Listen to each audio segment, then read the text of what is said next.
बुजुर्गों और नेक लोगों की वजह से ही लोगों को धोखा लगा कि आज तक उनको पुकारा भी गया, अल्लाह के साथ शरीक भी किया गया, लेकिन फिर शिरक समझा ही नहीं गया। हर शख्स के खिलाफ बहुत शोर सुनते थे पहलू में दिल का, जो चीरा तो अंदर से एक कतरा खून न निकला। इसकी जितनी चीखें और बड़के हैं, तो जब इसके हालात को मुशाहिदा किया जाता है तो पता चलता है ये तो कख चीज़ भी नहीं है, ये तो परले दर्जे का जाहिल शख्स है। अपने आप को मुनाजिर कहता है, हत्ता कि मुनाजिर की तारीफ है, अल मुनाजिरतु तवज्जुहुल मुतखासिमीना फी निस्बति बैन शैअैन इज़हारुल लिस्सवाब, कि मुनाजिरा दो झगड़ा करने वाले इज़हारुल लिस्सवाब की तरफ मुतवज्जह होते हैं। अब जब मैंने इसको कहा कि मेरे साथ बैठो, मैं तुमसे डिबेट करना चाहता हूँ, तो ये फरार हुआ, इसने भागा। तो यकीन जानिए ये इज़हारुल लिस्सवाब नहीं पाया गया, और जिस चीज़ के अंदर इज़हारुल लिस्सवाब ना पाया जाए वो मुनाजिरा नहीं होती, या तो मुजादिला होती है या मुकाबिरा होती है। और मुकाबिरे की डेफिनेशन इस पर सिद्क नहीं आती, इसलिए ये मुजादिला करता है, ना मुनाजिरा करता है, ना मुकाबिरा करता है। ये शख्स मुजादिला करता है। मुजादिला वो होता है कि एक फरीक के मुखालिफ दूसरे पर फ़कत इल्ज़ाम लगाता है, लेकिन उसके अंदर इज़हारुल सवाब, दुरुस्तगी की नीयत नहीं होती, वो उनके सामने बैठने को तैयार नहीं होता। ये मुनाज़रे की डेफिनेशन मैंने आपके सामने रख दी है। अब इसने जो एतराज़ात किए अहले सुन्नत व जमात बरेलवियों पर, वो मैं आपके सामने रखूँगा। तवज्जो के साथ समाअत फरमाइएगा। सबसे पहला एतराज़ इसने जो हम पर किया, फ़तहुल बारी शरह सहीह बुखारी जिल्द 14, इसका सफ़र नंबर 460 और 61 है। इसके अंदर हदीस नंबर 4920 है कि नबी करीम सल्लल्लाहु, इसने इसके अंदर साबित किया कि हज़रत नूह अलैहिस्सलाम के अंदर 5 शख्स निहायत नेक थे, बाद में लोगों ने उनके बुत बनाए और उनकी इबादत की। अब इस रिवायत से यह साबित कर रहा था कि बरेलवी मुशरिक होंगे, वो भी यही काम करते हैं कि नेकों से मदद तलब करते हैं, नेकों की इबादत करते हैं। किस शख्स ने इमाम अहमद रज़ा खान का बुत बनाया? किसने दाता अली हजवेरी का बुत बनाया? किसने रसूलुल्लाह का बुत बनाया? हमने नबी करीम के बुत बनाकर उनकी इबादत की। रह गई बात के किसी से मदद तलब करना, तो ये एक अलग टॉपिक है। अगर इस पर तुम डिबेट करना चाहते हो तो इस पर आ जाओ, इस पर डिबेट कर लेते हैं कि क्या किसी से गायबाना मदद तलब कर सकते हैं या नहीं कर सकते। ठीक है। दूसरा इसका एतराज़, फ़तहुल बारी शरह सहीह बुखारी जिल्द 5, इसका सफ़ा नंबर और हदीस नंबर, सफ़ा नंबर 414, हदीस नंबर 1601। नबी करीम सल्लल्लाहु अलैहि वसल्लम ने जब फ़तेह मक्का फ़तह हुआ तो आपने अंदर जाने से मना फरमाया कि अंदर इस्माइल और इब्राहिम के बुत बनाए हुए हैं। और इस रिवायत से ये साबित कर रहा था नबी बरेलवी भी इसी तरह करते हैं, और वो इस वजह से मुशरिक है। अब इसके इतराज़ात और इसकी जहालत का अंदाज़ा लगाएं, रिवायतें कौन सी रख रहे हैं और मुशरिक किनको कह रहे हैं, और कब किसने किस चीज़ का बुत बनाया। ये मैं एक एक रिवायत आपके सामने इसकी रख रहा हूँ। 6 या 7 मिनट की इसकी वीडियो है कि बरेलवी किन वजूहात की वजह से मुशरिक है। इन वजूहात की वजह से ये अभी मुशरिक समझते हैं। अब नबी करीम की हदीस की रूह के तहत कि जब कोई शख्स किसी मुसलमान पर कुफ्र का इल्तिज़ाम करता है, तो अगर वो काफिर ना हो तो एक तरफ कुफ्र लौटता है। अब आप अंदाज़ा लगा लें ये कुफ्र किस तरफ लौट रहे। फ़तहुल बारी शरह सहीह बुखारी जिल्द 4 सफ़ा नंबर 795 और 94, हदीस नंबर 1390 कि नबी करीम सल्लल्लाहु अलैहि वसल्लम ने फरमाया, लान अल्लाहुल यहूद वन नसारा इत्तखज़ू कुबूर अंबियाइहिम मसाजिदा। लानत यहूद व नसारा पर कि उन्होंने अंबिया की कुबूर को सजदागाह बना लिया। इमाम अहमद रज़ा खान ने नबी करीम की कब्र को सजदागाह बनाने की तालीम दी, आपने रसूलुल्लाह की कब्र को सजदागाह बनाया। पीर मेहर अली शाह साहब ने तालीम दी, आपने सजदागाह बनाया। हुजूर दाता अली हजवेरी ने तालीम दी, सजदागाह बनाया। जब इन तीनों अशखास ने या मुजद्दिद अल-फिसानी ने या किसी हमारे मोतबर आलिम ने, हमारी मोतबर हस्ती ने इन चीज़ की तालीम या उसका अमल नहीं किया, तो किस वजूह की बुनियाद पर आप हमें मुशरिक करें। और कल कोई उठकर जाहिल शख्स किसी कब्र पर जाकर सजदा कर दे तो इसका इल्ज़ाम बरेलवियों पर आ जाएगा। ये है इनकी हकीकत, ये है इनका इल्मी मकाम। और ये कहता क्या है, रिवायतें कौन सी रखी हैं, और इसका दावा है कि मैं मुफ्ती राशिद से मुनाजरा करूंगा। हत्ता कि मुनाजरे के अंदर ये ज़रूरी है कि दोनों का इल्म बराबर हो। ये मुनाजरे के लिए ज़रूरी है। मेरे पास ये मुनाजरे रशीदी है, इसके अंदर ये बात मौजूद है कि दोनों अहले इल्म शख्स हो, एक परले दर्जे का जाहिल और एक इल्मी शख्सियत शेखुल हदीस हो, वो उसके साथ बैठ कर मुनाजरा करेगा। ठीक।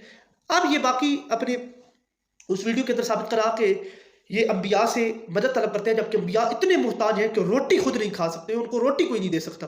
सूरत निसा के अंदर 5वां पारा, वल फला व रब्बिका ला युमिनून हत्ता युहक्किमूका फीमा शजरा बैनहुम सुम्मा ला यजिदू फी अनफुसिहिम हरजन मिम्मा क़दैत व युसल्लिमू तस्लीमा। तो ए महबूब, तुम्हारे रब की कसम, वो मुसलमान न होंगे जब तक अपने आपस के झगड़े में तुम्हें हाकिम न बना ले। अब ये आयत किस लिए नाजिल हुई है? बुखारी शरीफ के अंदर इसकी 7वीं जिल्द फ़तहुल बारी की, फ़तहुल बारी शरह सहीह बुखारी 7वीं जिल्द सफ़ा नंबर 408 और 409, हदीस नंबर 2708 नंबर हदीस है कि हज़रत ज़ुबैर और एक अंसारी के दरमियान झगड़ा हो गया کہ جو پہاڑوں سے پانی آتا تھا نا، حضرت زبیر کا پہلے گھر تھا اور ان کے باغات سے گزرتا تھا، تو وہ کہتا تھا نہیں، پہلے میرے باغات سے گزرے پھر تمہارے باغات سے گزرے، پہلے تم پانی کو میری طرف آنے دیا کرو، جب تک میں نہ اپنا مکمل کر لوں تو تب تک تم نہیں کر سکتے۔ تو نبی کریم کی یہ بارگاہ میں مسئلہ چلا گیا، حضور نے حضرت زبیر کے حق میں فیصلہ دیا اور کہا کہ زبیر تم اس طرح کیا کرو کہ جب تمہارے باغات میں پانی پہنچ جائے نا تو اس کی طرف بھی جانے دیا کرو، یعنی تمہارے باغات سیر ہو جائیں تو اس کی طرف جانے دیا کرو۔ اب انصاری نے کہا یا رسول اللہ یہ آپ کے چچا کا بیٹا ہے، آپ تب اس کے حق میں فیصلہ کریں۔ تو حضور غصے میں آ گئے، نبی کریم نے فرمایا زبیر اب پانی اپنے پاس روک لیا کرو، آگے نہ جانے دیا کرو۔ اب یہ اختیارات مصطفیٰ میں سے نہیں تھا، یہ نبی کریم کے اختیار نہیں تھا، حضور کی زبان سے جو بات نکلتی ہے وہ وہی ہوتی ہے، اللہ تعالیٰ کی طرف سے بات ہوتی ہے جو نبی کریم کی زبان سے نکلتی ہے، تو کیا یہ اختیار نہیں تھا؟ اسی طرح بعض روایات ترمذی کے اندر میرا خیال ہے احد پہاڑ کے متعلق ہے، اور الشریعہ امام اجری کی کتاب کے اندر ہرا پہاڑ کے متعلق ہے کہ نبی کریم پہاڑ پر چڑھے تو پہاڑ کانپنے لگا، حضور نے ایڑی مار کر کہا اسکت، ٹھہر جا، تیرے اوپر ایک نبی، ایک صدیق اور 2 شہید کھڑے ہوئے۔ اب احد پہاڑ کو ایڑی مار کر کہنا ٹھہر جا، یہ اختیارات مصطفیٰ میں سے نہیں ہے، یہ نبی کریم کے اختیار نہیں ہے۔ اب جو اہل سنت و جماعت کہتے ہیں کہ رسول اللہ مختار کل ہے، تو اس کا کیا مراد ہے؟ بار شریعت کے اندر جو یہ عبارت موجود ہے، تو اللہ کے مقابل ہم نہیں کہتے کہ جس طرح اللہ مختار کل ہے اسی طرح رسول مختار کل ہے، نہیں۔ بعض اوقات ایک لفظ خالق کے لیے بھی استعمال ہوتا ہے، مخلوق کے لیے بھی استعمال ہوتا ہے، لیکن خالق کے لیے استعمال جب ہو تو اس کا معنی اور ہوتا ہے، جب مخلوق کے لیے استعمال ہو تو اس کا معنی اور ہوتا ہے۔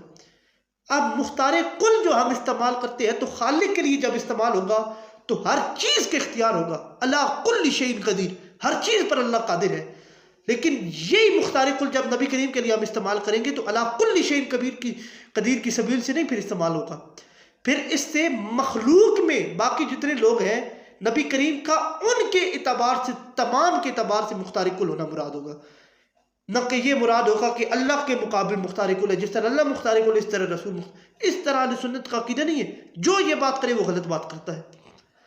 ٹھیک ہے، ابھی میں نے آپ کے سامنے اس کے یہ دلائل رکھ دیے اور اپنے دلائل رکھ دیے، اور میں اسے گزارش کرتا ہوں کہ جناب رد کریں، مہربانی فرمائے رد کریں، یا میرے سامنے ایک دفعہ آ کر بیٹھ جائیں۔